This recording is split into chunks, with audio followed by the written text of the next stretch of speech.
നിങ്ങൾക്ക് ഉറങ്ങുമ്പോൾ shoulder pain വന്നിട്ട് ഉറക്കം ഡിസ്റ്റർബ് ആകുന്നുണ്ടോ? അപ്പോൾ നമ്മൾ എന്ത് ചെയ്യും? ഒരു സൈഡിലേക്ക് ചെരിഞ്ഞ് കിടക്കും, അല്ലെങ്കിൽ ആ കൈ മാറ്റി വെക്കും, അല്ലെങ്കിൽ പൊസിഷൻ മാറ്റി വെക്കും, അല്ലെങ്കിൽ ഒന്ന് ചിലപ്പോൾ ഒരു ഓയിൻമെൻറ്റ് പുരട്ടി ആ വേദന മാറുമെന്നൊന്ന് ട്രൈ ചെയ്ത് നോക്കും.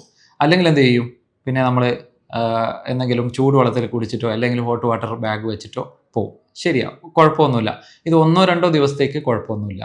പക്ഷേ ഈ വേദന സ്ഥിരമായിട്ട് നിങ്ങളെ അലട്ടുന്നുണ്ടെങ്കിൽ നിങ്ങൾ എന്താ ചെയ്യേണ്ടത്? അപ്പോൾ അതിൻ്റെ കാരണം അന്വേഷിച്ചിട്ട് ചികിത്സിക്കണം. പല കാരണങ്ങളുണ്ടാവും. തീർച്ചയായും ഡോക്ടറെ കണ്ടിട്ട് അതിൻ്റെ ഇൻവെസ്റ്റിഗേഷൻസ് ചെയ്യിപ്പിക്കണം. മോസ്റ്റ് കോമൺലി നിങ്ങൾ ഒരു ഡയബറ്റിക് പേഷ്യൻ്റ് ആണെങ്കിൽ ചിലപ്പോൾ അവിടെ എന്തെങ്കിലും ഷോൾഡർ ക്യാപ്സ്യൂളിൻ്റെ അഡിഷൻ വന്നിട്ടുണ്ടാവും, ഒട്ടിപ്പിടിച്ചിട്ടുണ്ടാവും. അല്ലെങ്കിൽ എന്തെങ്കിലും കഴുത്ത് സംബന്ധമായ പ്രശ്നങ്ങൾ കൊണ്ട് അതിൻ്റെ റാഡിക്കുലർ പെയിൻ, അതായത് ഞരമ്പ് വഴിയുള്ള വേദനകൾ വരുന്നുണ്ടാവാം. അപ്പോൾ ഇത്തരം കാര്യങ്ങളൊക്കെ നോക്കണം നമ്മൾ.